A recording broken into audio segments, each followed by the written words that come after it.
broadcasting worldwide from a studio inside global headquarters of RP Enterprises in Kansas City. Hey, gang! Ladies and gentlemen, Papa's home! This is the Papa Ron Podcast. File transfer in progress. With Ronnie Phillips and Jillian Gregg. Showtime. All right, we're back, episode 44. Thanks for hanging along, and don't forget that you can get a video version of this podcast on Spotify and YouTube. It can be found on any of your favorite podcast platforms, and we would love for you to follow us on all of our social platforms, be it Facebook, Instagram, TikTok, Twitter, giving you regular updates, giving you snippets of all of our guests as they come in. I'm excited for today's guest. We've had him on before. I'm trying to remember what episode it was, maybe like episode 25. He is a big-time farmer. He's a serial entrepreneur. And now he's a celebrity in the sense of a reality TV star. Welcome back to the Papa Ron Podcast, Stephen McBee. Yeah, thank you very much for the introduction. It's a little bit overstated, I guess. I don't know about a reality star in any shape. What? What? Well, about to be. We'll see. We'll see. Fingers crossed, at least. We're within hours, right? I mean, technically. It's coming down to it. Yeah, we're less than a week away. Yeah. I remember the last time you were here, you had told me, and it was, of course, kind of on the DL, that you were going to be working on potentially releasing a TV show that would be similar to Yellowstone. Is that fair to say? That is correct, yes. Okay, so how did this all come about? Yeah, so the whole reason I went on Joe Millionaire was not to find a wife. Full disclaimer. Which, by the way, he explains all of that in the last podcast. If you haven't heard that, you need to go listen to it. Yeah. So we talked about that last time. My entire goal with Joe Millionaire was because I thought with my family and I's portfolio of businesses, we had an interesting story to tell. And I wanted to get a production company in-house to take a look at what we've got going on. There's a lot of similarities with Yellowstone, obviously it being the number one show on air, at that time, and still currently is whenever it'll air here. Its last season. I knew that there was potential for that. And obviously I got more than I bargained for on the dating show. I ended up with Galyna, and we're still doing great, which is pretty neat. Yeah, we're going to get into that because I got a lot of questions about that. Last time we were here, yeah, it's the ups and downs. This is why there's a reality show about my life. Okay. It's never consistent, I guess. But so came out to my farm whenever we had the top 5 or 6 women and saw everything that we had going on, and really, it's a small world in the reality TV side of things over there in Hollywood. And once you get into that small group, it's like you know everyone. And so we had a lot of different production companies that reached out to me after Joe Millionaire ended its final episode of airing and talked about doing this show.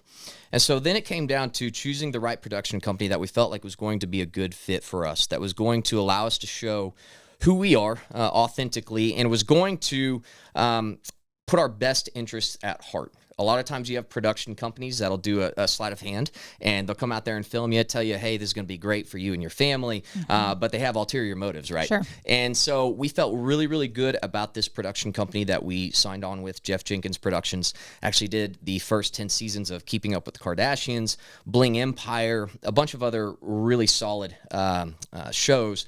And whenever they came out and talked to us, they just told us about what to expect. We shot our pilot episode. They were going to take it back to the different networks to see who was interested in bidding on it. We really didn't know what to expect. We thought we had a good story to tell, but at that point, it was all up in the air. And within a couple months, Jeff Jenkins Productions came back and said, you won't believe this, but we have offers from basically every single network in Hollywood right now. And so now it's a decision between us as the production company, you as a family, like where do you want to see yourself on TV? What network is going to be the best representation of who you guys are and has the best long-term potential? And NBCU ended up being the one that we chose to go with because they believed in the story we had to tell, and they believed in the long-term potential of what we could be. So if you look at a Netflix, you're looking at maybe 3 seasons tops. Okay. And that's even if you're a hit show. Like, they just don't keep seasons running very long. They want brand new content constantly. Yeah. And so we're like, okay, who could we partner with from a network perspective that would want to see this thing through, like run this thing till the wheels fall off? Right.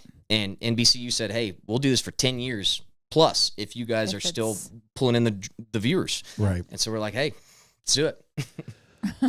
No pressure. Wow. Yeah, All right. There's a lot there. All right. So I'm from a technical standpoint, being that I play in the TV game with having Heartland Waterfowl, I'm going to try to get some clarity because what we do on the water, and I'm not trying to make this about me, so I apologize, but I'm trying to understand. You hire a production company. They then manage the entire deal.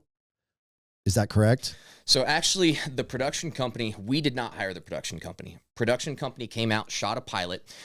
We had a bunch of different production companies pitching us. Okay. And we said, okay, we feel good about Jeff Jenkins Productions. So you had the opportunity to interview a variety of production companies. Correct. Right. Correct. Then you choose them. Mm-hmm. And then from there, you don't have any involvement as far as negotiating with the variety of networks? We have very little involvement. We don't negotiate directly with the networks. We have Jeff Jenkins Productions, who would come back and say, okay, here's what Netflix offered, here's what NBCU offered, here's what Discovery, History, Hulu, Amazon, here's what everyone's offer was, here's what we think the best move would be. And they would advise us based on their experience in the network world. They work with all of them. They're not exclusive to any single network. Right. They'll sell the show to anyone. And after talking with them, we felt really, really solid about NBCU, and to this day still feel really good about the decision. So the difference in between what you're doing and what we're doing on the outdoor space is that if we hire a production company, in this case, Heartland Waterfowl hires Heartland Bow Hunters, the production company, and then it's on me as Heartland Waterfowl and the owner to then go sell it. We have to buy the airtime from the network. We have to get the spot. We have to sell the sponsorship, right? In this particular case, I'd like for you to, whatever level of comfort you have, explain the variety of different offers and what that looks like. yeah, so Jeff Jenkins Productions had the exclusive idea for the show. So the outline of the show, that pilot episode, they created a sizzle reel similar to what you guys do with Heartland Waterfowl, and would send it off to the different networks. The networks then would bid on that show. Who would buy it from Jeff Jenkins Productions? Within that bid price would also be the price for production. So all the offers were pretty competitive when it comes to actual monetary value. And so we started looking at a perspective of, okay, Netflix obviously has the largest audience, but we know they don't go very long for seasons on new shows. We know that if we were to sign with Netflix, we won't film until a year from now, and then it'll be released maybe a year and a half from then. So we're looking at 2.5 years out. Sure. I'm not getting any younger, so I was trying to take advantage of things as fast as we could. Yeah. And then NBCU, the trajectory of Peacock, obviously with Peacock having some of the NFL playoff games, feel really good about the subscriber growth of Peacock. And then also the whole NBC umbrella. Obviously they have Bravo, USA Network. They have a bunch of different networks. So there's cross promotion there. Correct. That's awesome. And so that's why we decided, along with Jeff Jenkins, we felt really solid about NBCU. What is the trajectory of Peacock? And I knew that, and the reason I bring this up was because there was a big uproar when the Chiefs were going to play a playoff game on Peacock. Now, luckily, so mad that they had to download Peacock, unless you were in that market. So was that the Dolphins game? I can't remember which Chiefs game it was, but either way, it was the Dolphins game. It was the game would air live on the NBC network for those teams in those markets. So Kansas City and maybe Miami. Outside of that, you had to download or subscribe to the platform.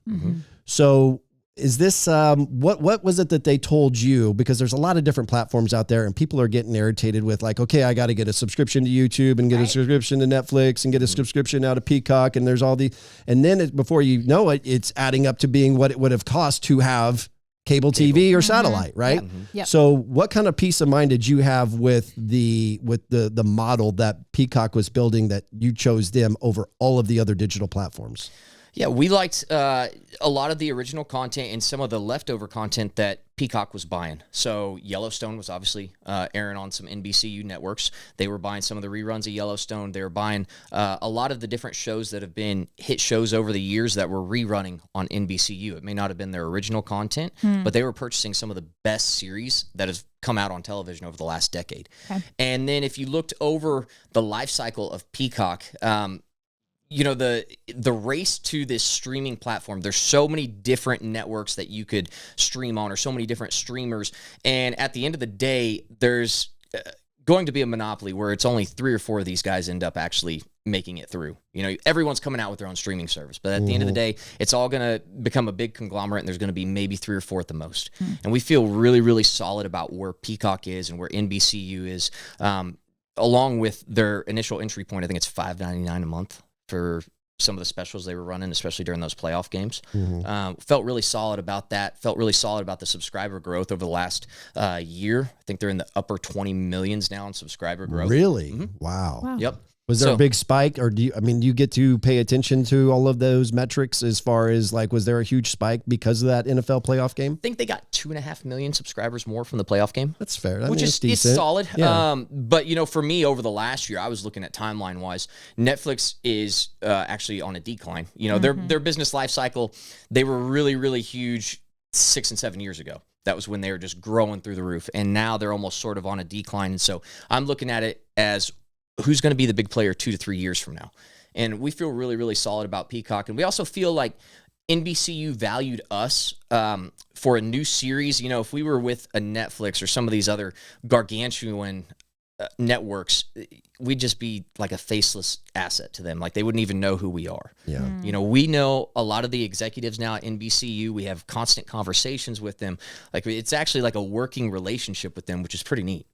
Well, it sounds kind of like a groundbreaking opportunity with them being it's a relatively new platform for them, digital space. So you get to kind of be the poster child of launching this brand. And so they are going to invest more time in it. You're not going to just be sometimes feeling like a redheaded stepchild. Correct. Right. We wanted to be on the front end of this growth. We didn't want to be joining something that's already seen its peak and is on the decline, or, you know, they've already got their so-called favorite children underneath the network, or their favorite series. You know, this gives us the opportunity to potentially become that. Yeah. You got anything? Smart.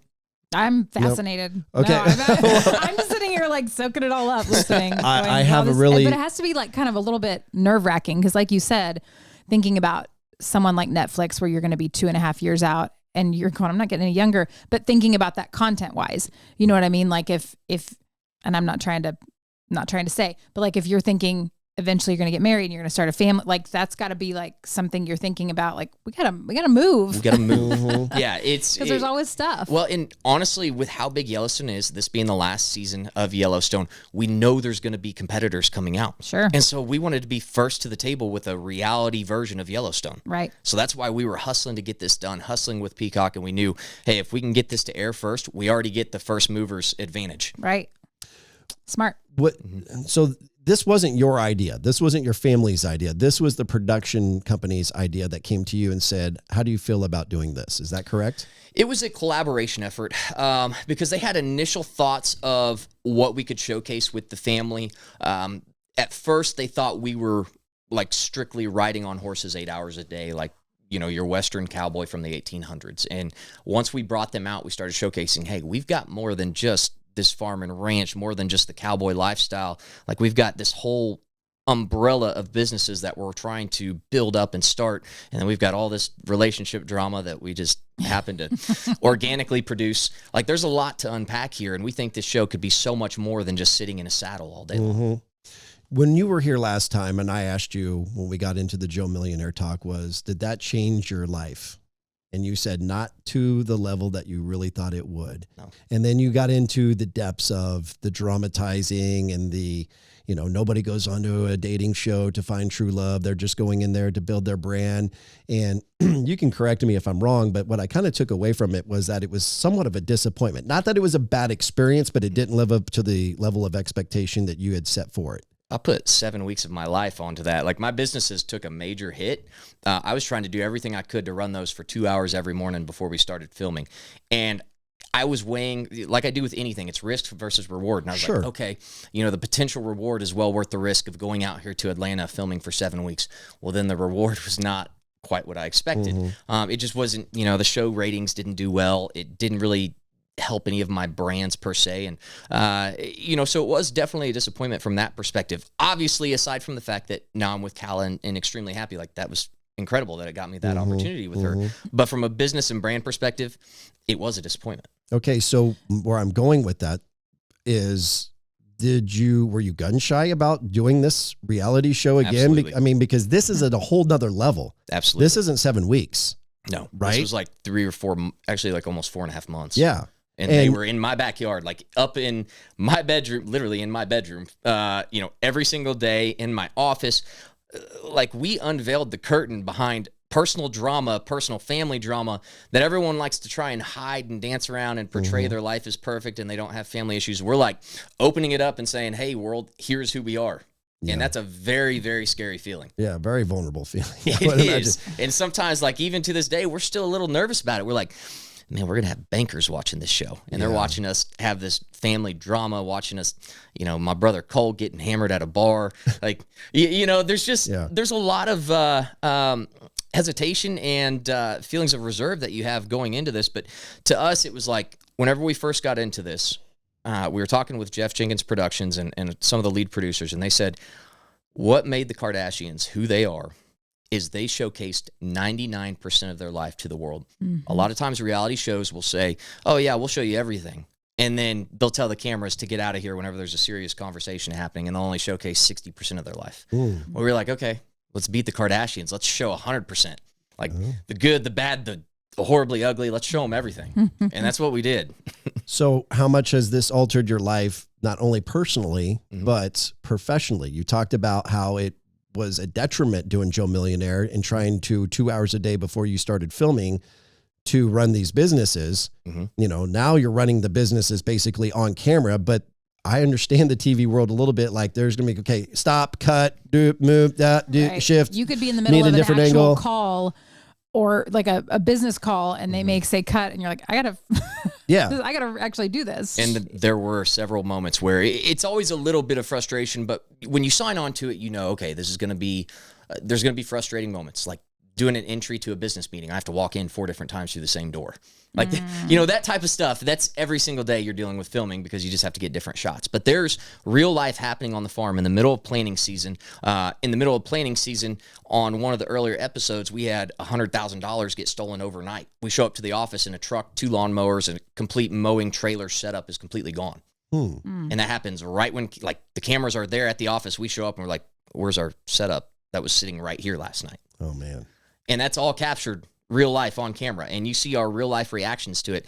And so, looking back, there's going to be moments where we regret the way that we acted to a situation, but it's not like we had time to reenact or think about how we wanted to portray ourselves. It is real and authentic. Like you see the moments right whenever we're just finding out about a certain situation and we're ticked off, and you get to see everything as authentic as it is.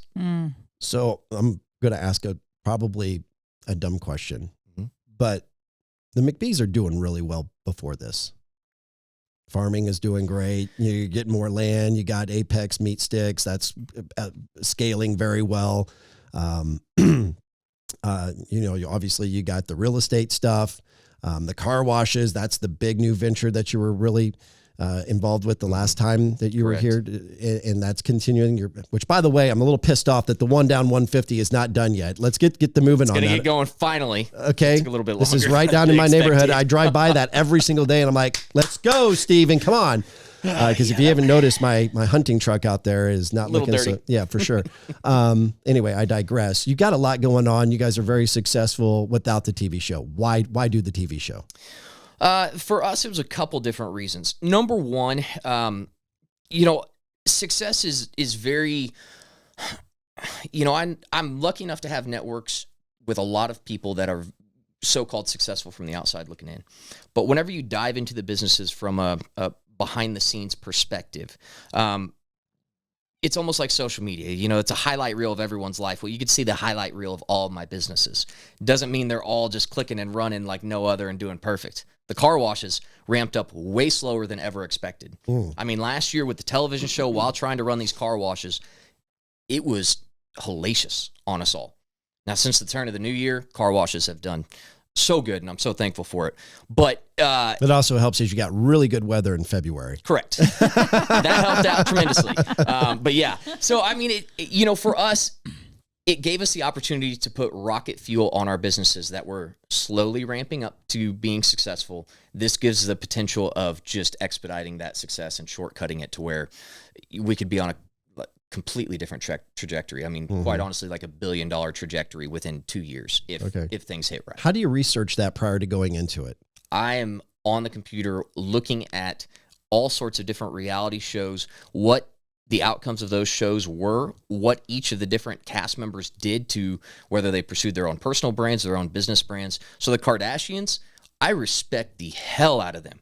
You know, everyone likes to make fun of them because of what they've done on reality shows and they're drama filled and everything. Right. I respect them so much from a business standpoint. Yes, from a business standpoint, what they were able to do to convert their show traffic to actual business brands. I mean, I think 4 of them are billionaire status now. As far as net worth goes. I mean, what they've done is unbelievable. And they work extremely, extremely hard. And I know so many people like to make fun of their lives and what they are, you know, what's broadcasted on TV and how they portray the show is like they do nothing but sit around and have drama all day. And then you actually dive into what they're doing day to day. They wake up early, they work out, they're working most of the day. Like they're legitimate business people. And so I like to study what they did to be able to capture that traffic as far as, you know, how they leverage show traffic to send it over to their brands. What brands did they come out with? How did they market the brands within the show themselves? That's all pieces of the puzzle to me. And so I've spent a lot of time watching reality TV, not from a viewer perspective, like I enjoyed the show. I'm trying to see from a business perspective, how are they showcasing their brands? How are they wearing it? What are they talking about? How do they try to fuse their personalities within the business brands themselves? And how have they done this to leverage it to such success? Yeah. It's pretty wild. No doubt. Who else is good besides the Kardashians? So if you look at Jersey Shore, what they were able to do early on, obviously that was an early day reality show. Yeah. So, you know, they had the advantage of having such a big audience.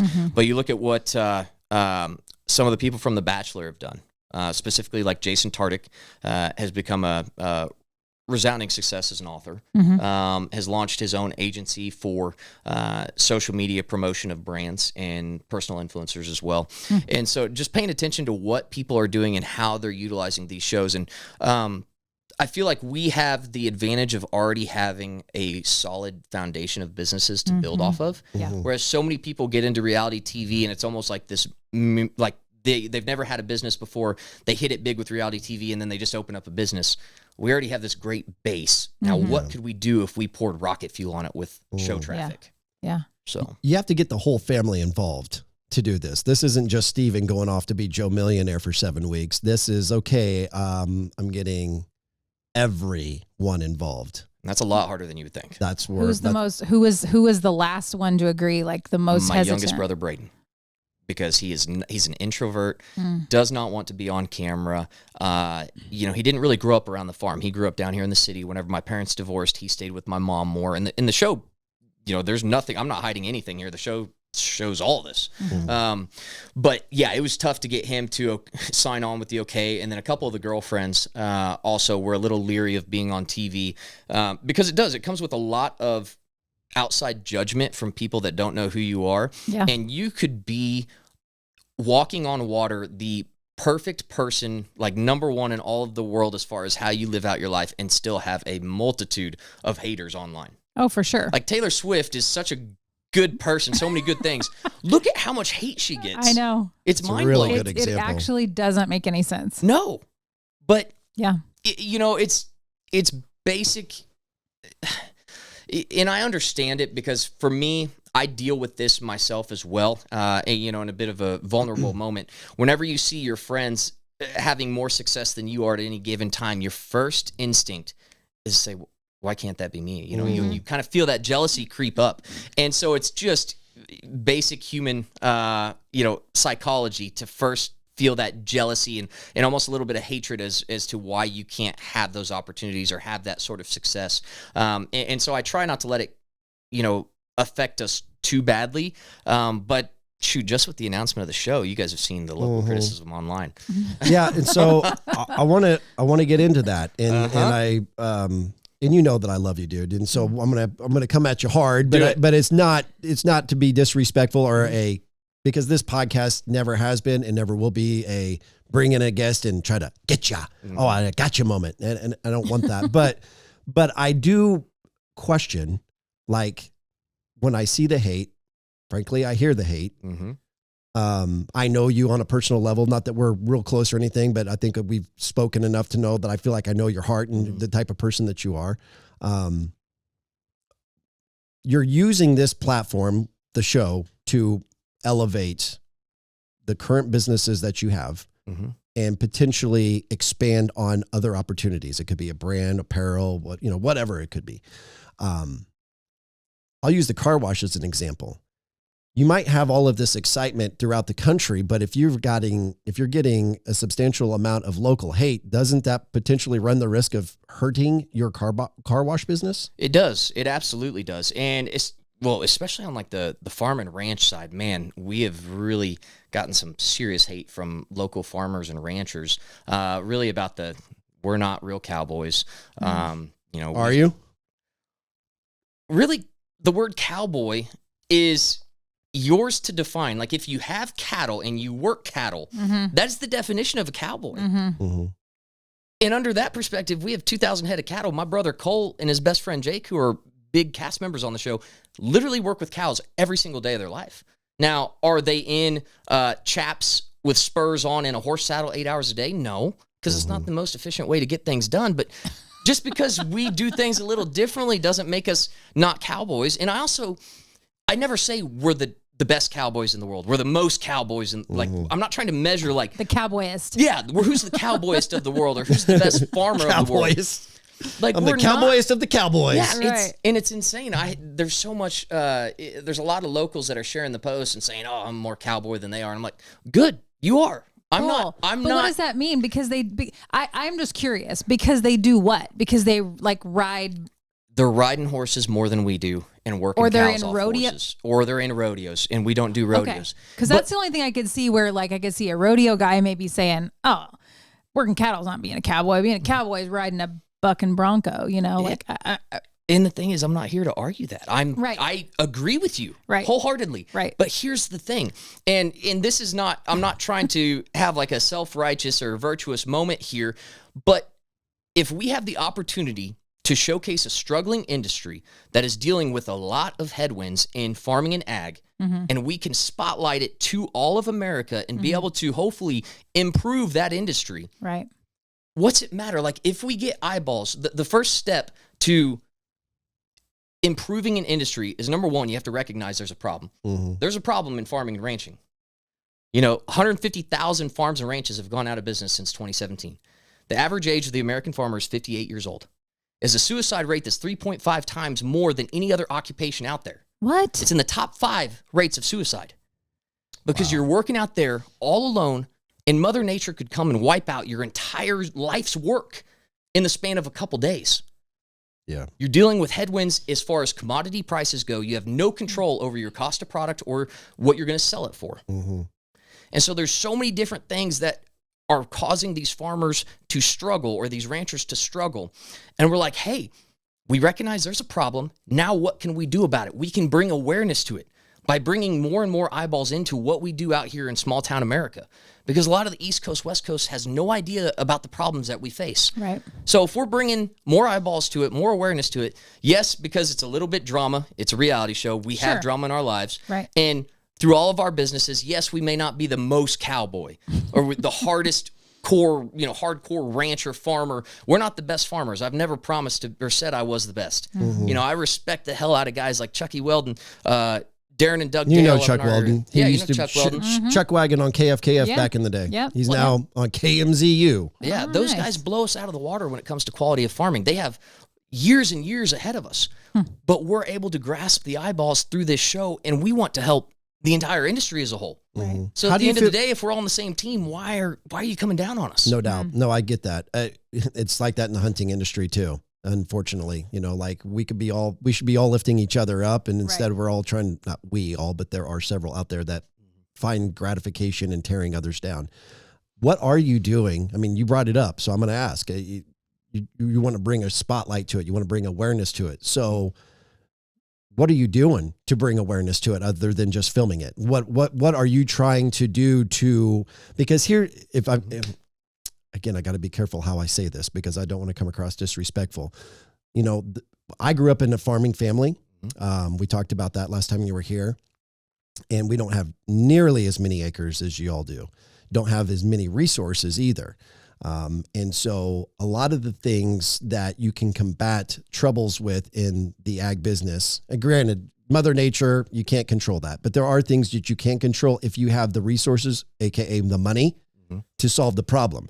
And a lot of these farmers, they don't have that. If they're smaller farmers, they have to go take out yet another loan, another note with their banker. And that's just another line of credit that's against their house or against this and against that. And it's just, they're getting deeper and deeper and deeper in the hole. So how are you, as you're talking about wanting to bring awareness and fix it, how are you trying to fix it? We're showcasing, number one, we're showcasing the problems that everyday farmers and ranchers face. So if you think about, and I used to say that unless you had paid off land and paid off equipment, there was no way to be profitable farming. But even that's wrong nowadays, because now property taxes on land are going so high that the operations from a farming operation cannot even cover some of those property tax expenses per acre. Over in Illinois, guys that have owned farms for generations that are paid off farms, paid off equipment, are having to sell those farms because they can't afford to pay the property taxes on that land. So think like that is how bad the industry is right now. And this is the industry that quite literally built America. Right. It is the root of what we are as a country, and we're losing it day by day. So if we can showcase the problems, and why do you think we have the car washes? Why do I have the meat business? I love farming and ranching. That's what we love to do. But we acknowledge that if we were just farmers and ranchers, we wouldn't be able to do any of this. Yeah. So we had to bring in these other revenue streams because of how bad that industry is. And now you have big corporate operations that are coming into farming and ranching. Bill Gates, some of these other large private equity firms that are buying up farm ground. Yeah. Are they buying farm ground because farming is so profitable? No, hell no. They're buying it because they're able to, number one, offset tax credits based on the amount of pollution they produce with their real profitable businesses. So whenever they're buying farm ground, if they farm in a regenerative and sustainable way, they can actually offset their tax expenses on the real profitable organization by sequestering carbon from the air, pulling it back down in the soil.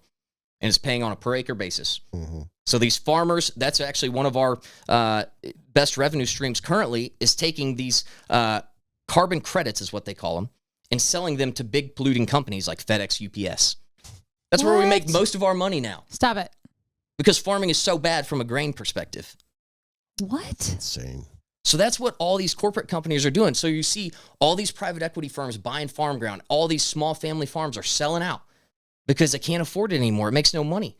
And so these private equity firms are coming in. They don't need to make money on the farming operation. They're just using it as a tax offset, and then obviously the appreciation of the ground at 3% annually. That's all they need it for. It's just a holding form. So what needs, I mean, again, dumb question. What needs to change? Showcasing it is one thing. Well, how does that change it? We have to get out of centralized food. So decommoditization of both our beef side and also our grain side. Because right now, if I did everything right on my farm, I grew it in a regenerative and sustainable manner. I was actually putting carbon back into the ground. I was rotating my crops. I even was using less passes over the soil. So I'm doing a better job of improving the soils on my ground. And you're out there, for lack of a better term, raping the soil every single year by taking all the nutrients out of it, farming it in an old school way, turning the dirt over, like just being horrible for the ground. If I take my corn cob and you take your corn cob down to the city to sell it, whose is worth more? They're both worth the same. Yeah. So we have to get out of the commodity markets. And to bring awareness to that, I don't know how we solve that problem, but it's got to change.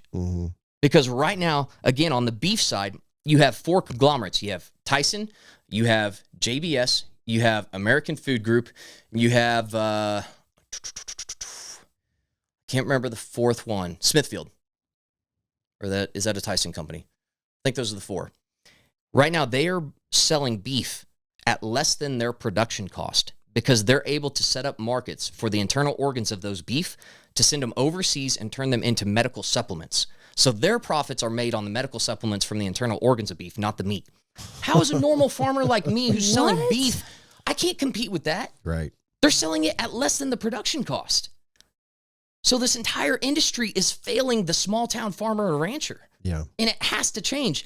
And I don't know what the answer is going to be, but I know, number one, we've got to get more eyeballs on it because if it's happening in the dark, no one knows about it. Well, you know how you get back the local people who are giving you the criticism is take this as a passion project. You know, like seriously, like, is this about it? And again, I'm, I care, I respect you. I think some of the criticism could be looked at is this isn't about farming. This isn't about being a cowboy. This is about McBee's making another buck, But what I'm hearing you talk now, like you're getting your volume is coming up here. You're passionate. I am. This is something that is near and dear to your heart. So how can you take that concept and put that into the show? Well, I think we do a good job of that. And I think, obviously none of us have seen a show yet, so I don't know, but I'm just saying, I think like, the episodes are going to show. Is this a deal where you go to Washington? Is this a deal where you go reach out to your local congressman and you really start fighting? That's my end goal to this. Okay. It really is how do we bring awareness to this problem overarching in ag and ranching? Because like I said, 58 years old is the average age of the American farmer. What happens in 10 years whenever they're all retired? Who's going to take that over? Right now, it's the private equity firms that don't even care about the farming and ranching side. They're just using the land as, number one, a holding firm for their money, and then number two, tax offsets for their real profitable companies. And I have so much respect, beyond respect, for farmers and ranchers that spend their entire lives working on the land that they love and that's generationally owned. I don't want to see them lose that. Right. I truthfully do not. And I'm not going to be self-righteous and say, oh, it's not to help promote my brands or build businesses. I want to do that. Sure. But a big overarching portion of what I wanted to showcase and help bring awareness about for the show is how we're losing our small town farmers and ranchers who work 7 days a week and who care more about their lifestyle, their farm, their animals that grow up on that farm. Like, it's not just a number on a spreadsheet to them like these private equity firms and these big conglomerate beef companies. Right. Like, that means something to them, and they're losing it. It's their livelihood. It's their livelihood. And it's not any fault of their own. The market is set against them. Like, how are you going to defeat a big conglomerate that's selling beef at below production cost if you're a small town farmer that owns 30 cattle? You can't. Yeah. I don't know why anybody, honestly, like with the right mind, and I'm not trying to talk anybody or even speak disparagingly on people who are young and, with aspirations of being a farmer / cowboy. Why in the world would you want to get into that space based in the direction that it's going right now?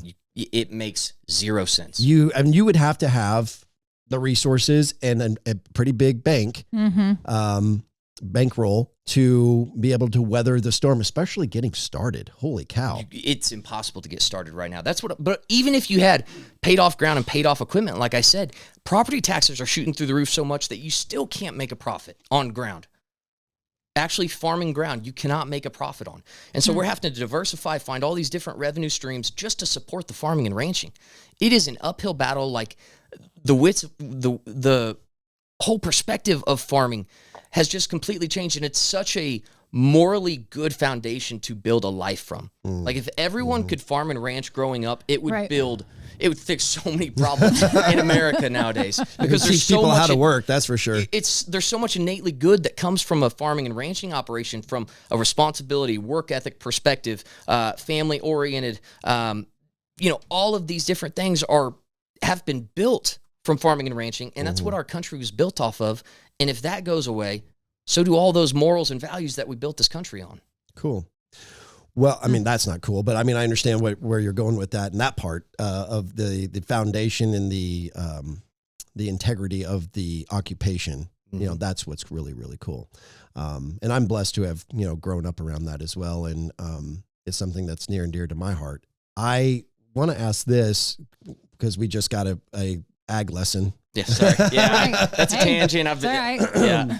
So we're moving on for those listening who have no idea what that space looks like. Again, I'm going to just come at you straight from the hip. So how much of this show was dramatized? Would it be unfortunate to say 0%? Was it? Yeah, no, it's not. There's not anything that was depicted that was made up. Let's go back. Joe Millionaire. You came right out and said there was a lot that was dramatized. It's reality TV. You got to do this. Nobody comes on to dating shows to find true love. We're all doing it for this. Okay. So you're saying that this was 100% authentic. 100%. Like, I could not be any more authentic. And that's what so many people look at the show and be like, first of all, what the hell is wrong with you guys? Because of everything that's taken place across the farm and across the different businesses and the personal lives. But these cameras were truly just following us day to day, and whatever happened. Okay. So it was every single situation you're going to see in these episodes is truly what's happening. did anything change in the setup? And what I mean by that is, like you said, your youngest brother had lived down in the city. While you were filming, did you go, okay, we've all got to be here all at the same time, all day, every day? And like, was that normal? Everybody was living there, or at least living close by and coming to the same. Correct. So Braden lived down in the city. He works at the car wash mostly. You're only going to see him in car wash scenes. You're only going to see him whenever we're down in the city filming. Gotcha. He doesn't go out of his way to come to the farm. Yeah. And so I think the show really depicts our lives as authentically as they truly are. Well, there was a spot in the trailer, and I'm just going to be honest with you, based on how I know you. Your dad's talking about how, which, you know what? Let's do this. I'm going to pull up the trailer here. Absolutely. And again, you could watch this if you're on Spotify or YouTube, which I'm going to play this off YouTube. Is there a way you can give me a copy of the trailer so I can put this into the production of the pod? All right, so here we go. This is the trailer of the McBee Dynasty. We're cowboys in every sense of the word. Yes! Run! It may look fun. Watch yourself! But it's chaos. I'm Steve McBee. I've spent the majority of my life building this farm and ranch, acre by acre. One of the boys is going to have to take over the farm. I'm just not sure who that's going to be. Steven is driven, #1 in his class. I'm trying to run the global business. This company would not run without me. Cole is a wild child. Do not try this at home, boys and girls. Braden's my baby brother. I grew up with my mom. I just wasn't quite as close with my dad. My brother Jesse's the pretty boy. I saw his hair pull out.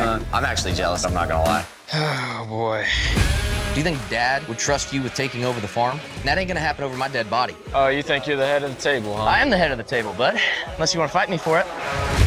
This family in the drama.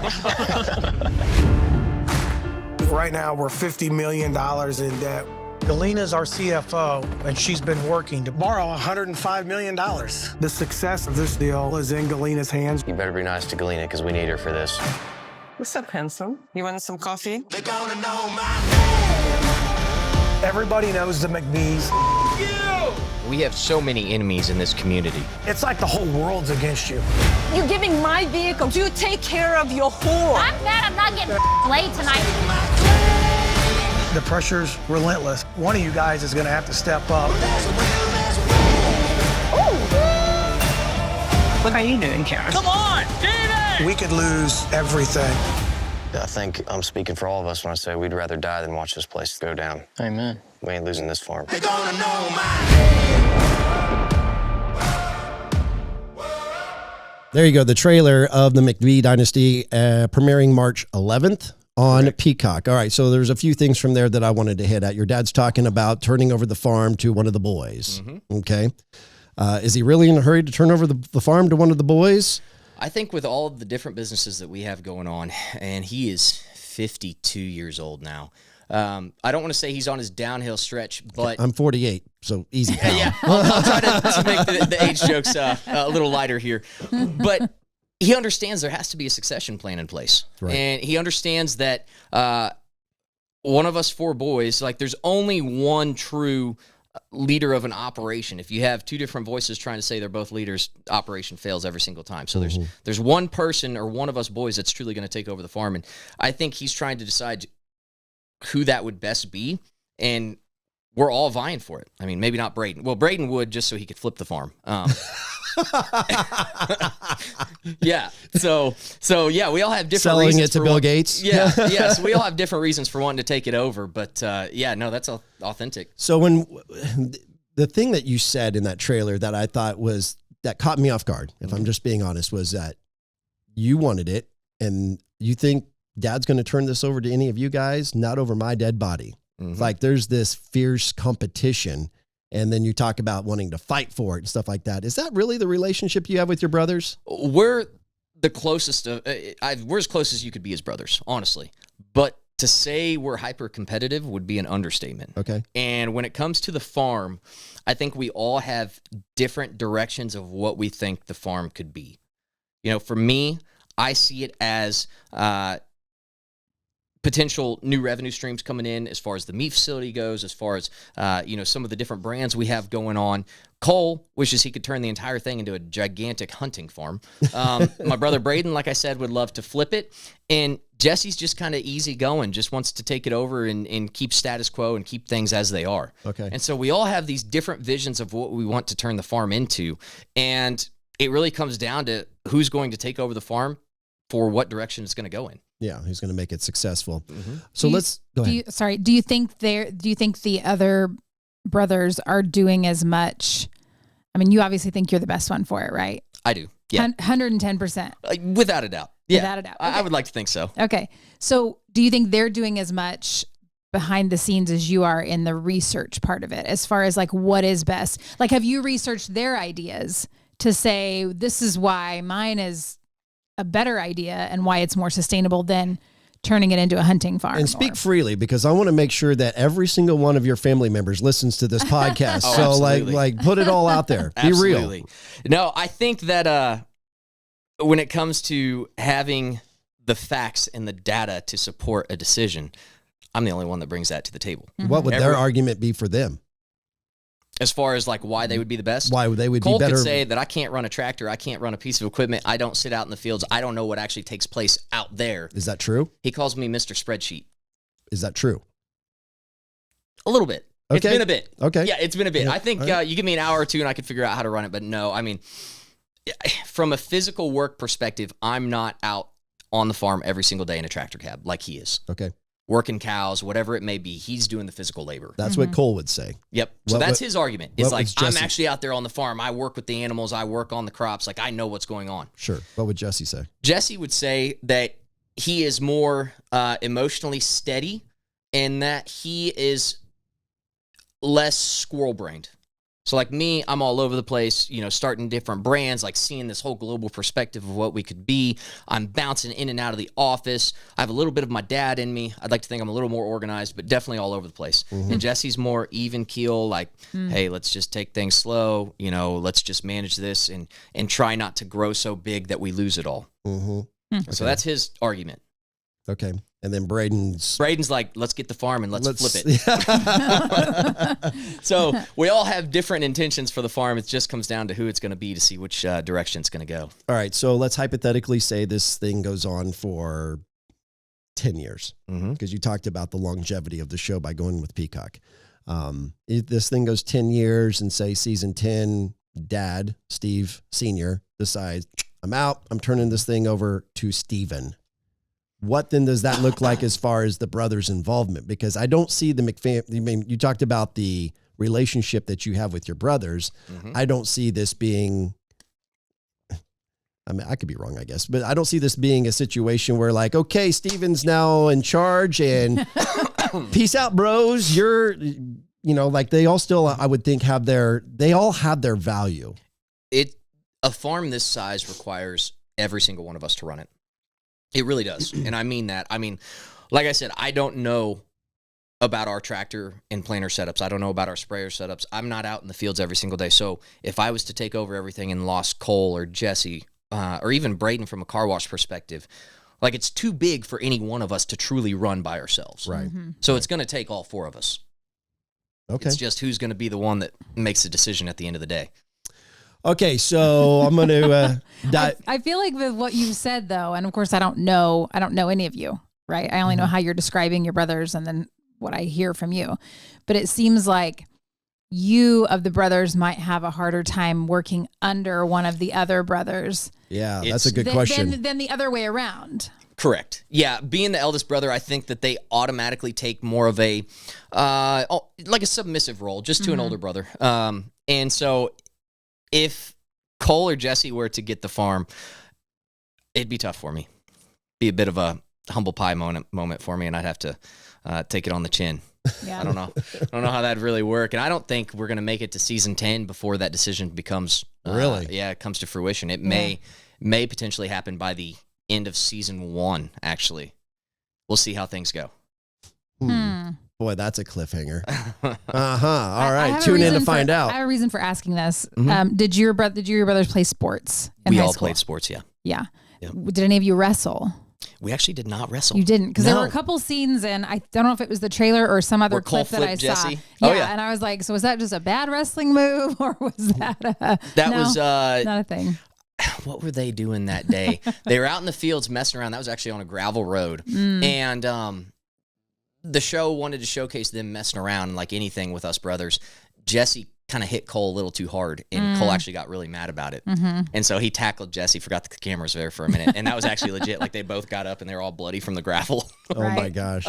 So there have been fights and like physical fights. Absolutely. Yeah, Like- we get like into it nonstop. Not including filming. I'm not trying to get like, oh, what is there a fight on the show? But like, is that like a normal thing? It is, yeah. Wow. Really? Yeah, we Regularly? Yeah, for the most part. Jesse and Cole do especially, and then Cole and Braden do. For the most part, I'm So more Cole of is the the polished, fighter. mature one that doesn't. Cole's the fighter. Cole is, yeah. Okay. Yeah. I had no brothers, so this is like, huh. Oh, yeah. But the funny thing about our family is, I mean, we could seriously be on the edge of, or even past the point of throwing fists at lunchtime, and then by 6 p.m., we're all eating dinner together laughing like nothing happened. Yeah. And that's the God honest truth about us is, we fight hard, but then we make up and we understand that it's all of us on one team. Our backs are against the wall, and we're facing, these huge headwinds that I discussed earlier in the ag industry and just in the startup industry in general. And so it's like, hey, we're all we've got, so we got to figure out a way to make up. So You're walking through what looks like maybe the grandstand of a rodeo. Is that right? Or what was actually, that? that was dirt track racing. Dirt track racing. Okay. Yep. And somebody from the stands yells "F you." Yep. Is that was real? Yeah, that's real. Yeah. And so, do you go out ever locally? I mean, is this you kind of talked about the last time you were here? Your girlfriend's really gonna love me bringing this up. You and Kayla were not together, and so you had the runner-up come to town, and then you guys went out, and there were some pictures taken. It got sent to TMZ, and so do you have reservations about going out in public in Gallatin or any of these local small communities because of the? I mean, like, I guess what I'm saying is the juice worth the squeeze to go out just to deal with that? No, it is not. And I'll preface this by saying 85% of the locals support us and are great people. We love them to death. Like, okay, so it's not that bad. It's not everyone. 85% love us, but the 15% that hate us, they hate us with a passionate hatred that I cannot even begin to describe. Like, I tell Cole and Jesse, don't go up to the bar in Gallatin. That's like, you're going to get asking for trouble. Yeah, you're going to get in a fight up there. Everyone's drinking, and they see a McBee walk in, they're going to fight you. And it's happened before. They went to a party in McFall, which is close to Gallatin. It's about 10 or 12 minutes northwest of Gallatin. And I went to bed. This was a Friday night. Jesse, Cole, Jake, their buddy, a couple other buddies of theirs, heard about this party, and they got invited to it. So they pull up, and they walk inside the house. Well, the invite was a setup, and the minute they walk inside, you got jumped bad. And that was how long ago was this? 4 years ago. Wow. And they came back like a midnight. I was sleeping, and I woke up, and Jesse's ears all bloody. Cole's got a broken nose. I mean, said like 30 dudes just started attacking him the minute they walked in the door. And this is just, it's so crazy that we have so much hatred in that area from the 15% that do just passionately hate us, because it's never the people that we directly work with or communicate with. It's always like arm's length transaction. So it's like the friend of the friend that heard a rumor that we bought all of our land through money laundering or drug deals. Like, this is legitimate small town gossip. Oh, wow. Right. That is legitimately what some of the people up there that hate us think about us. Okay. There was one post I just saw the other day. She was talking bad about us on Facebook when she shared the trailer, and then said, y'all should just go scour their land for all the dead bodies. And I'm like, what? And then she's like, please don't murder me. That's a serious accusation. Please don't murder me, McBees. I was like, who do you think we are? Wow. The Duttons? I was like, yeah. Okay, I was going to go there. So who's Rip? I mean, if you guys are the modern real life Yellowstone, like, you come back to the bunkhouse and Rip finds out that his Cowboys got roughed up, there's going to be a reckoning. Is there ever going to be a reckoning, Stephen? I don't know. We may find out. I do know that they've been trying to compare us, like all the different news articles, to Yellowstone, so they keep placing us as different characters. Obviously, Right. my dad, John Dutton. Right. My brother, Jesse Casey, because spitting image. They do look a lot alike. doppelganger. Like even the hair and everything. Yeah. I was like, was that on purpose, or has his hair always his hair has been like that? It's been like that for a few years, and it's Casey can brawl. Oh yeah, yes, come on, Jesse. Throw it down a little bit. Cole is more of like the Beth Dutton because he's just kind of crazy and out there, the wild child of the family. And then I keep getting called Jamie, and it pisses me off so bad. Like that is the one thing. What? Oh, it's because of the business. Because yeah, he's a like lawyer business. and but still a little more sophisticated. Ew. But he's the traitor, man. It pisses me and off so bad. he's adopted. Ew. I know. I keep getting called the Jamie Dutton. It's like Steven, who's the Jamie Dutton on the show. I'm like, oh no, seriously. That's not fair. All right, so let's transition to the women in the show. Before I get into this, I'm gonna have a vulnerable moment and share something with you. You had shared with me that you're gonna do this show, and then we were trying to do another podcast with you to basically be an extension of the last podcast and maybe even dive into the mental health side of the entrepreneurship. My family got sick. I had to cancel on you. I apologize for that. And then I started talking to you about maybe Heartland Waterfowl partnering with you on the Apex meat stick side. You started to ghost me. And I don't know, I'm not suggesting that it was intentional, but I knew that it was because you were probably in the middle of filming, which again, how that must alter your life, not only with just a conversation with me, but many of your other friends and the outside communication you have with the outside world, like for an extended period of time. Yeah. 2023, I was not in public. Right. And so I started to take it personal because I thought maybe it was the conversation that I had with you on the last pod about Kayla and how you should have picked the runner up because she was smoking. And I thought, oh my God, Kayla probably heard that. I see together. They're back together. She's probably like, screw that guy. You're not going to go talk to him. You're not going to be on his podcast. And I was like, man, I hope to God that isn't what it is. But needless to say, I'm glad you're here and I'm glad to know that it wasn't personal and she's not upset with me, but you guys are back together. That is awesome. That's been a roller coaster, right? So you were with her, then you were not, and then you were with her. And then when you came on the pod with me, you weren't with her again. And now was it just a back and forth 2 times? Like he's on and off again. No, he's not. So what happened? What, come on. Because everybody's wondering what the hell's going on here. Is she just, the question, and the statements and the people are going to say, oh, she's only back because of the show. So put it all out there. What really happened? Absolutely not. And it's a big time foot and mouth moment. I think whenever we got together, it was an unconventional off a dating show. Like there's just so many weird things about dating someone after a dating show. Like after she just saw me dating multiple women. So there's zero trust there whatsoever. And then I get off from filming that show. I feel like my life's about to change, kind of get a big head about things. So I'm probably not acting. I'm not acting, like I should. Big ego gets in the way, and I start thinking, oh yeah, I'm some big shot. I was on a horrible dating show, and so then I'm not a very good person either. And so we broke up the first time. Took a couple months off. Got back together, and why did you get back together? Because there were so many things that connected us. It's why we ended up dating off the dating show. We're so common and so similar in so many ways. We just had some, I would say, some demons that we had to battle, myself included. I mean, if you watch the show, I am my father's child. And if you watch the trailer, you can see that he's got a weakness, and temptation is a bitch. Okay. And I deal with the same struggles. Okay. And I'm not going to excuse it or anything like that. And so did some deep self-reflecting and had a little bit of a humbling experience over the last couple of years. And I think that helped me come back to the relationship a lot better. And then Kala had some things that she had to work on as well. Some PTSD and some trauma from growing up in some very, rough circumstances, some rough situations. Did they get into that on the show? A little bit,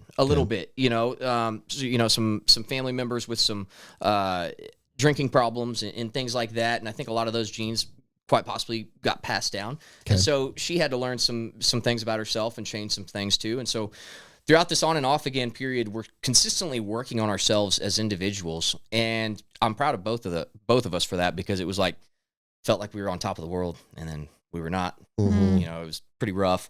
And then I got made out to be a fool. Coming off that dating show, again, Annie is a great person, and I haven't spoken to her in over a year, a couple Since years. she's been on TMZ? Yep. That probably would do it. 2 days after that article. And she is a great person, but, you know, I think it was something that I needed to experience outside of the camera setting to try and clear up what all happened. It was such a whirlwind on Joe Millionaire that I had to talk with her about some things and just kind of see what she was about, who she was in real life, because that was such a weird setting. Yeah.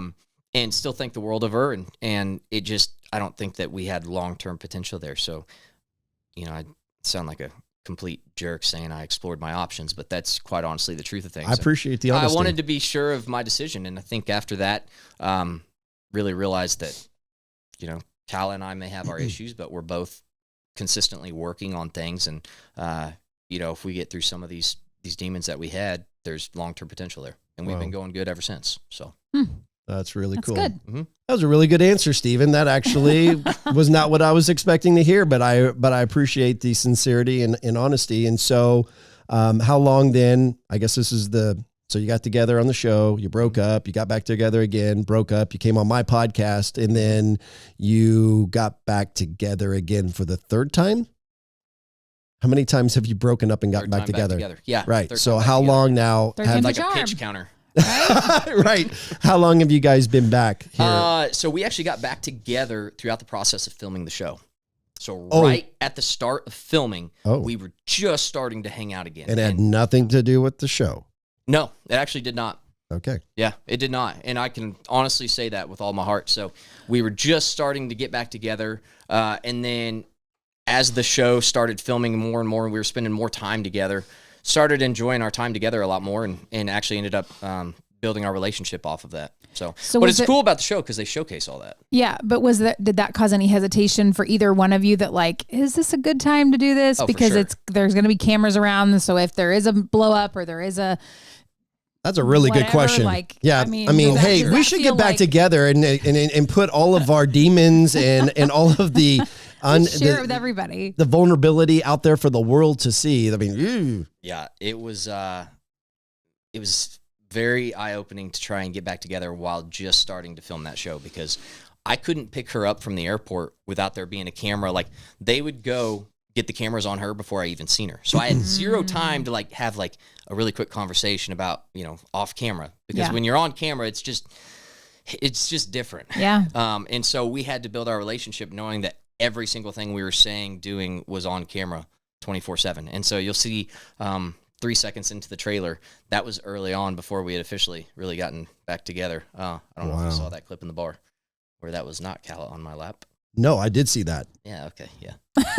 So that was going to make the right trailer. before. Oh, well. We sit down to watch the trailer. We're like, yes. 3 seconons in. Oh. I was like, oh. But I mean, at this point, you would look back and would you say that ended up being a benefit? I mean, you are still together. Mm-hmm. I would say so. I mean, I think that things ended up working out pretty well. And I don't know, I think being able to watch this back is actually going to be even more beneficial, because it's almost like a very hard self-reflection whenever you're watching yourself back on TV. Like, you think all these good things about yourself, and then you watch yourself back and you're like, oh, I was a jerk, or I'm really arrogant. Like, well, that came off different. Yeah. You're like, at the time, I didn't think I was being like that. And then you watch it back and like, it's like watching from a third party perspective. Yeah. And so it's actually a really good self-reflection to be able to watch yourself back. Sure. Okay. What is her involvement with the McBee businesses? So she actually works in the sales side of things for my mom's telecommunications company. Whoa. Mm-hmm. Okay. So that's not involved in the umbrella of the McBee businesses, is it? Correct. So my mom runs that separately, and that's down here in Grain Valley. She has a really, really successful telecommunications company. But she wanted no part of the show, didn't want to be involved in the drama and everything. So we kept her out. We kind of shielded her from it. From the business standpoint, because there's no way she's not involved in the drama of the show. We kept her out of it. Well, I saw her in the show. I saw her in the clip. She's when you guys are driving down the road, and the other chick who's driving who says this family and their drama. That's Cole's girlfriend, and then that's Kala. I understand. Kala is she's in the show. No, he's saying they keep their they keep their mom out. No, my mom's out Oh, of the your show. mom. Yeah, I was talking about Kala. Sorry. No, I knew your I figured your mom wasn't going to be involved in that. No, I apologize. I was still talking about Kala and her involvement in the show. Kala's in every episode, yeah. Right, and then her involvement in the family business. Yeah, so as far as being up at the farm and as far as how she is portrayed or how she is in the show, she works full-time for my mom. In the farm and ranch side, her and my dad have this battle, and it's a true life battle. They've patched up things a little bit, but you'll see how it plays out in the show. They're not the biggest fans of each other. Who's this again? Kala and who? Kala and my dad. Dad. Oh. Which you said you're a lot like your dad, so. I am. What's the issue there? So my dad's a bit of a flirtatious guy. Is your dad trying to freaking shoplift? No. What's going on here? Kala doesn't like the example that he is setting for me because I deal with the same temptations that my dad does. My dad dates multiple women on the show. Yeah. Like that's how he lives his life, and he's very honest and open about it. Like he's like, I don't want to be married. I served my prison sentence for 25 years. He'll say this exactly. He served his prison sentence for 25 years, and he's done with that. He wants to enjoy his time and just date around. How long has he been single then? So 25 years married. Yeah, since 2018. Okay. Yeah. Yep. So she hates the example he's setting, and he hates that she tries to shield me, like doesn't want me to spend time with him, or kind of keeps me in a bubble. So it's like this ongoing tension throughout the entire show. Wow. And that's legitimate. So do you guys have family dinners together? Yeah, we do. They get along, and they've been working on things. I think Kala's just come to accept that my dad is who he is, and you're trying to be something different. Correct. Yeah. Yeah, love him as my dad, but we have different perspectives, different opinions on life, and that's people. They all have different different ideas about how you should live your life. So I'm a little timid to go here, but this is going to involve your dad's love interests in the show. Mm-hmm. Last time you were on this pod, you had talked about the growth of the McBee businesses, and in particular the car washes, and hiring a CFO who had came over from a dental space. Is that right? And is that Galyna? That's Galyna. Okay. Yeah. So your dad's banging Galyna? Yes. Is that what I'm seeing here? You're reading through the lines pretty well. Seriously? Like the CFO of the company? Cannot make it up. Wow. Okay. And then so let me back up. Like that's a really important person of your business who has helped elevate your guys' financial status. She leaves, honestly the most important person in our business. Right. So if something goes bad there, that could be detrimental to your company. Devastating. Right. Yeah. Horrible. And then I recognize, can I even say this? Is it Brooke? Is her name Brooke? Mm-hmm. I know. So I know of Brooke. We met before back in my radio days when I was rendezvousing the PBR Big Sky. I knew her last fiance. Okay. Yep. I'm not going to say any names. So I've known her from, and look, she's a beautiful woman and has made a name for herself as an entrepreneur. And so I was surprised to see her in the show. Was that something that happened during the course of the filming, that your dad and her got together, or were they seeing each other prior to the filming? They were seeing each other prior to the filming. Okay. Yep. All right. And are they still seeing each other? I honestly have not kept up to date on everything with my dad. They had a big blowout there. Obviously, you can see Galyna is upset because her car gets wrecked. You'll have to tune in to what happens there, but it's a wild scene that is 100% real and mind-blowing to me. Legitimately mind-blowing. Wow. Yeah. Okay. Galyna's car gets wrecked by... So Galyna is still in the picture then, at least professionally. Mm-hmm.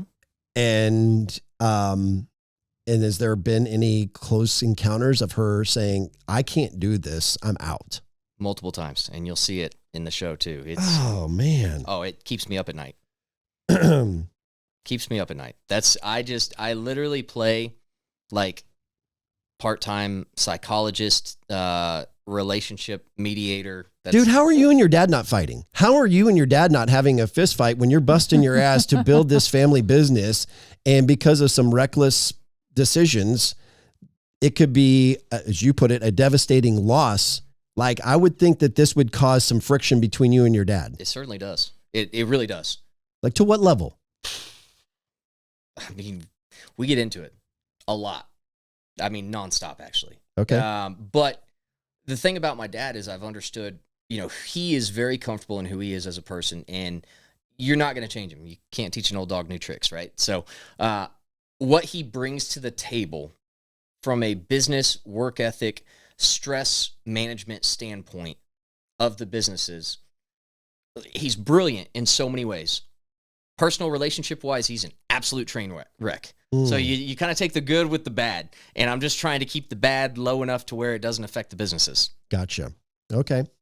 Talk about some of the other love interests in the show, be it Cole and I actually kind of want to get into Cole and seeing some of his rowdiness. It looked like he was getting bombed at a Mavericks game. Was that where you guys in a suite at a Mavericks game? That was actually Fort Worth Rodeo. Oh, okay. Yep. It looked like the suite at the whatever they call that now. The Cable Dahmer. Yeah.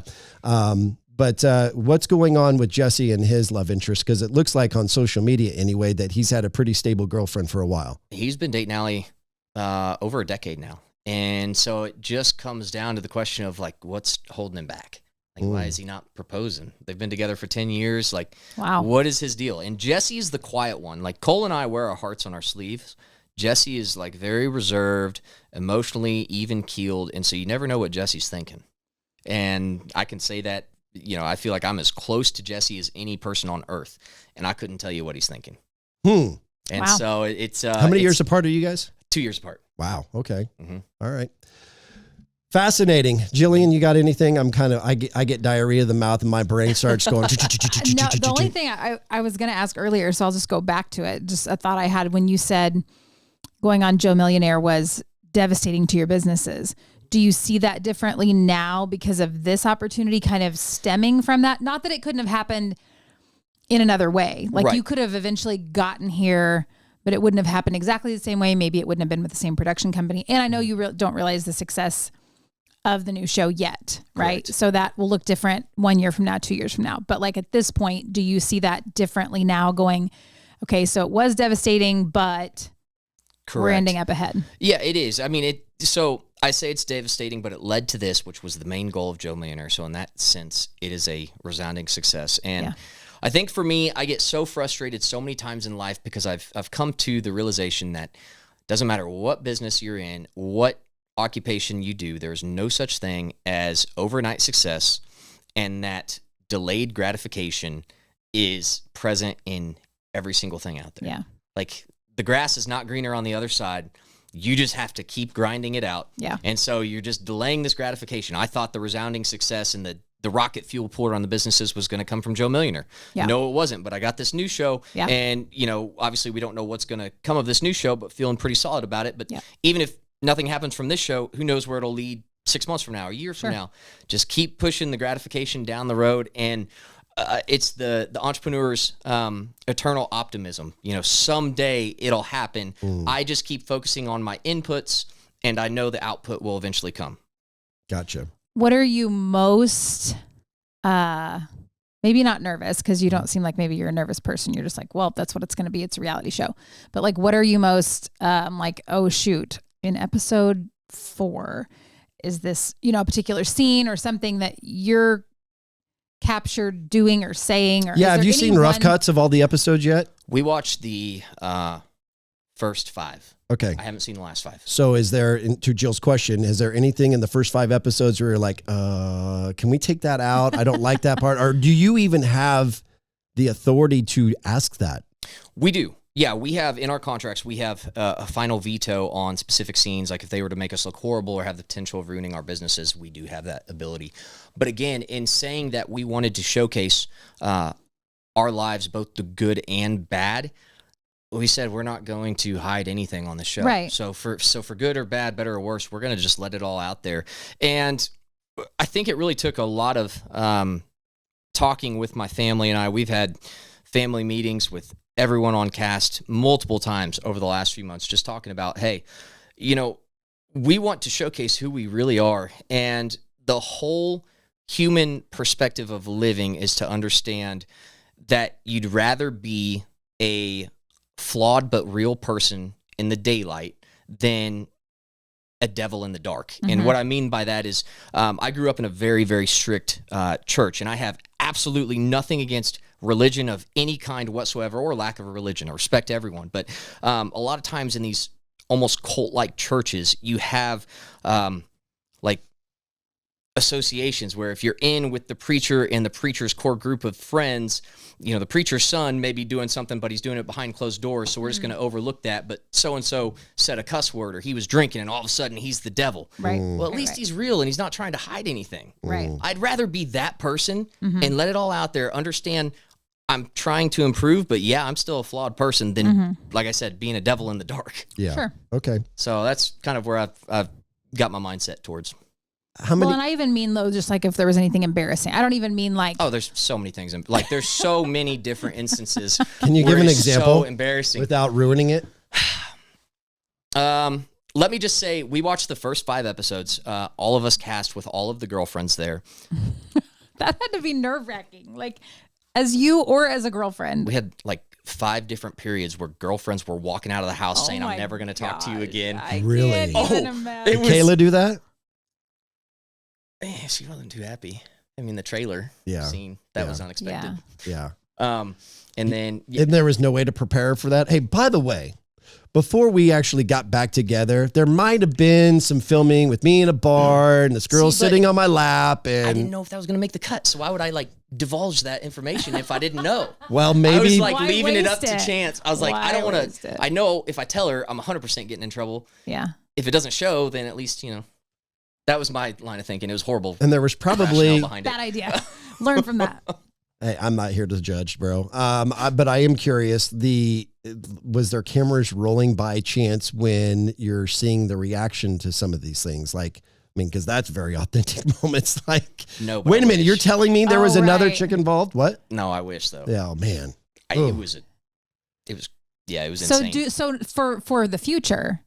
That would be a good idea to roll cameras when you're viewing. We're thinking think about like the last 5. Yeah. Think about like, and I'm not a very good. I don't pay attention to a lot of reality TV shows, but the some that I pay attention more from a producer standpoint because of my own show. But I know they have in a lot of these shows, say like Big Brother, they'll have like the fixed cameras in the upper corners of the room. Instead of just one person walking around, they'll have it up there so that they have the ability to capture everything. Right. Somebody else's. Did you guys ever have any even... setups like that, or was it just and how many different cameras were rolling at one time? How many different people were walking around with cameras? Oh, there was 8 different cameras on us at any given time. So yeah, you see reactions to every single thing happening at any given time. How do you function in life? I mean, how do you go from a meeting and drive from here to there? I mean, there has to be a convoy of vehicles that are just full of camera people and cameras. Oh yeah, the Sprinter vans are everywhere. Everywhere we go, there's 4 Sprinter vans with 4 or 5 crew members in each. So filming was from when to when? Like how long have you been done? We started in early April, and we went all the way through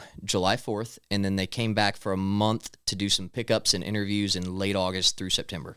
Okay. But like what throughout the day? I mean, are we talking 6 a.m. till midnight? It depends on, like, each one of us has our own schedule. And some days they'll focus on one person but for the most part, every single day we had at least 4 to 5 hours of filming. So you did have breaks. We did. I mean, so when I say breaks, I'm saying like they could be focused on you and Apex and McBee car washes and your involvement with that. And they're following you around for say 3 days. So sorry, excuse me. And then they're going to focus now on Jesse the next couple of days. So you might have a couple days off. Is that fair to say? Not completely off, but not full days filming. Gotcha. Yeah. So we do 4 to 5 hours minimum per day, but then some of the lighter days, we'd have the rest of the day off. Do you ever get into situations where, let's say there's a heated moment or there's a sensitive moment to where you have to tell the production crew, okay, I need to talk to Kayla. I need to talk to my dad. I need you to leave the room. Like you never got to a moment where like, okay, Guys, I need you to leave. We got to have a private moment. Nope. You really just let it all fly. Yeah. Oh, and if they feel tension in the air or some sort of like, that just entices They're them. like calling in backup. Yeah, vultures. They're like vultures on it. Yeah, there's multiple cameras in your face, and you're just like, so yeah. No, there's no moments where if there's a tense situation, there's a camera on you. So how did having the cameras there intensify relationships or intensify certain moments to where then when the cameras are off, you're really having a come to Jesus moment with one of those people? Did that ever happen? It really didn't, because we got so used to the cameras being there. Literally within a half day of having cameras in your face, you almost forget about it. And I remember Joe Millionaire, same situation. Like you forget they're there. And so then you're just living life and just acting how you normally would for the most part. Okay. I mean, so, if you have a bad, tense situation, you're coming to blows, you're doing it right on camera. And then if you're patching it up an hour later, you're doing it on camera again. So did you leverage other relationships to be a part of this show? And you bring up Joe Millionaire. Did Kurt ever come back and make an appearance? Kurt's on a few episodes, yeah. Okay, cool. Yeah, what about like we talked about when you were trying to start an outdoor TV show and you were going to ATA and you were building relationships with some of these country artists to come and hunt on your farm so that you could get footage? Did you leverage any of those relationships? Absolutely.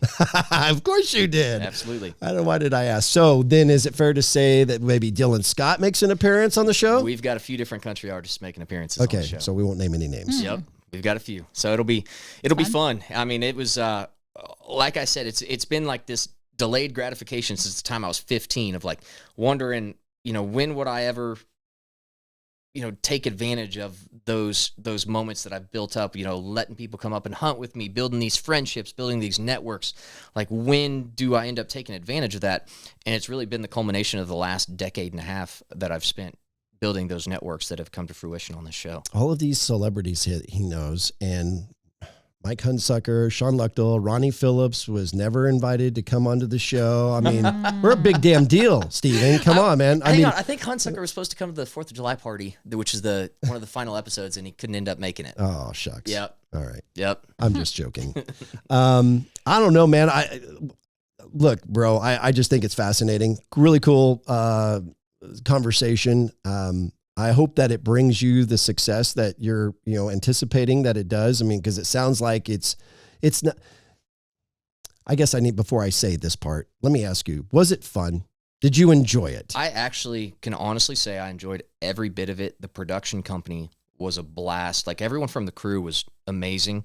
And then NBCU, even all the way up to the executive level, has been so much fun to work with. So I can't say a single bad thing. Like, as far as reality TV goes, for what you would expect out of it, having cameras on you for 4 months straight, it was a blast. Okay. So that being said, I'm glad that you had a good time with it. I hope that it continues to elevate your other brands that you're involved with. But the one thing that I really did take away from this, if I'm just being completely honest, is that I loved hearing the passion that you had for the small farmer.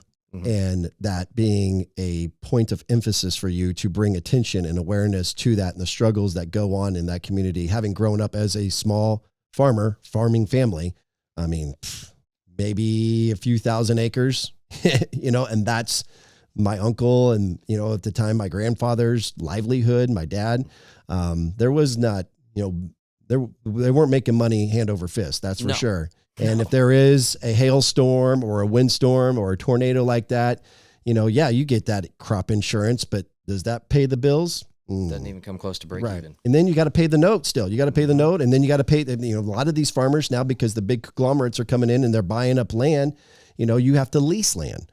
For crazy astronomical rates. Right. And so then you still got to pay for that, right? And so I really appreciated that you brought that. And I would just, as a friend, challenge you to, as you continue with the production of this, let's not just bring awareness to it, but let's try to find a solution and try to dive in a little bit deeper to who we can talk to, who can actually make a difference and make a change. And I think that would be compelling TV too, especially to those people. And I think that would be another opportunity to win back that 15% of those people who want to shit on you. Yes.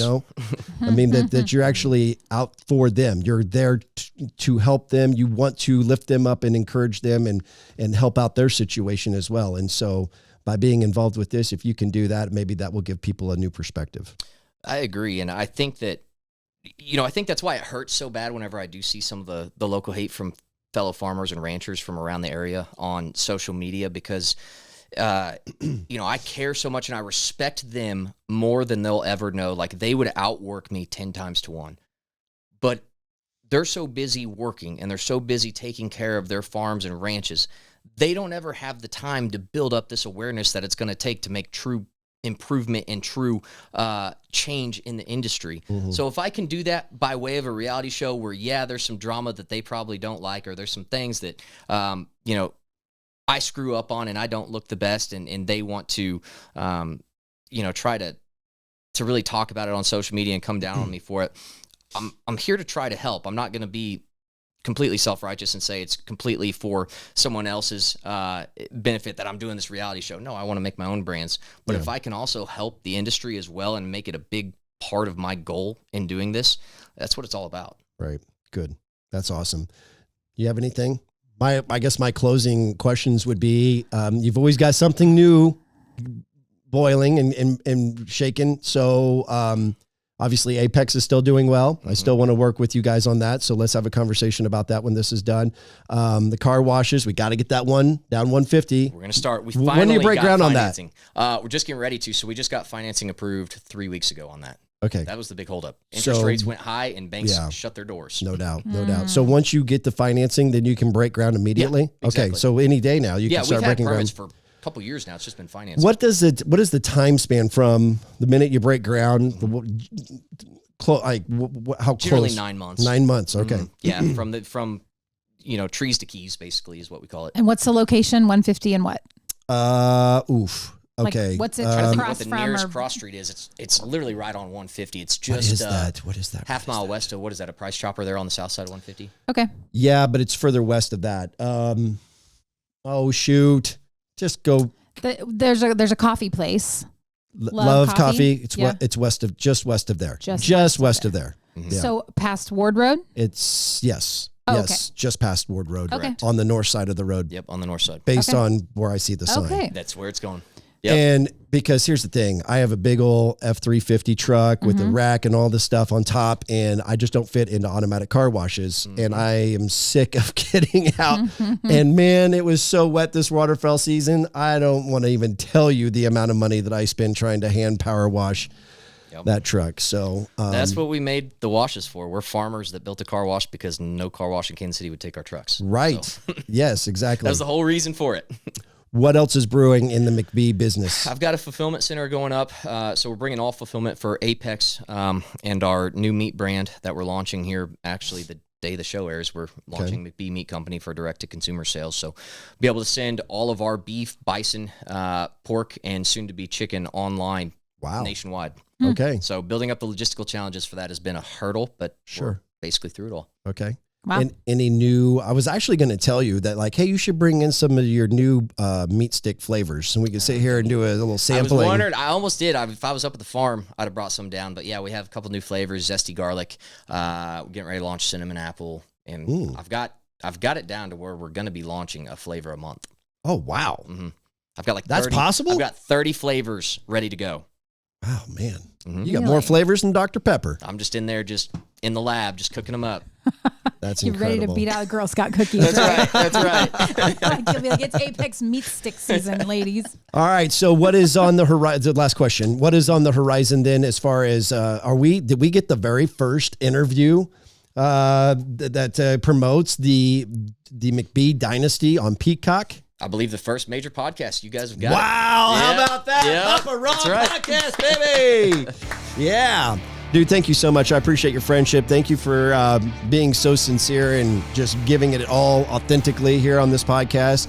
Hopefully we can do this again. And if there's anything that we can ever do to help support you, we'd love to stay in contact, man. Absolutely. Appreciate it. I appreciate you having me. All right, wrapping it up. That is episode 44 with Stephen McBee. For Jillian Gregg, I'm Ronnie Phillips. This is the Papa Ron Podcast. You've been listening to the Papa Ron Podcast. If you enjoyed this podcast, hit subscribe now on the podcast platform.